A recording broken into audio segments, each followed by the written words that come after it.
நண்பர்கள் அனைவருக்கும் வணக்கம். இன்னைக்கு நம்ம இந்த வீடியோல பெண்களுக்கு ரூபாய் 18,000 பெறலாம் என்ற அறிவிப்பு வெளியாகிருக்கு. ஸோ அது யார் யாருக்கெல்லாம் அப்படிங்கிறத இப்போ நம்ம பார்த்துடலாம். தமிழக அரசு கர்ப்பிணி பெண்களுக்கு 18,000 ரூபாய் நிதி உதவியை 5 தவணைகளாக வழங்கி வருகிறது. இந்த உதவித்தொகையை பெற கர்ப்பம் தரித்த 12 வாரங்களுக்குள் கிராம நகர சுகாதார செவிலியரிடம் பதிவு செய்து RCH எண் பெற வேண்டும்.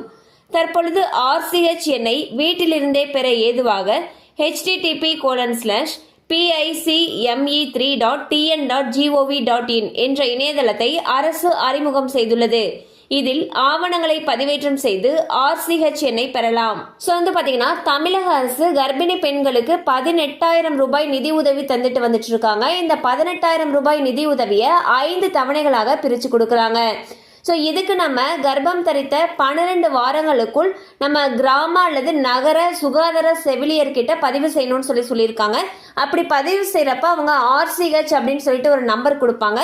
அதை வச்சு தான் நம்ம இந்த உதவித்தொகையை பெற முடியும். இந்நிலையில் RCH எண்ணை நம்ம வீட்டிலேருந்தே பெறுறதுக்காக ஒரு வெப்சைட் லிங்க் கொடுத்துருக்காங்க. அதில் போயிட்டு நம்மளுடைய தேவையான ஆவணங்கள் என்னென்ன கேட்டிருக்காங்களோ அது எல்லாத்தையும் நம்ம பதிவேற்றம் செஞ்சோம் அப்படின்னா நம்ம RCH எண்ணை வீட்டிலேருந்தே ஜென்ரேட் பண்ணிக்கலாம். கண்டிப்பாக இந்த அப்டேட் உங்களுக்கு பயனுள்ளதாக இருந்திருக்கும் நம்புகிறோம். மேலும் இது போல் அப்டேட்ஸ் உங்களை உடனே ரீச் ஆகணும்னு நினச்சிங்கன்னா நம்ம சேனலோட தொடர்ந்து இணைந்திருங்கள். தேங்க்யூ ஃபார் வாட்சிங்.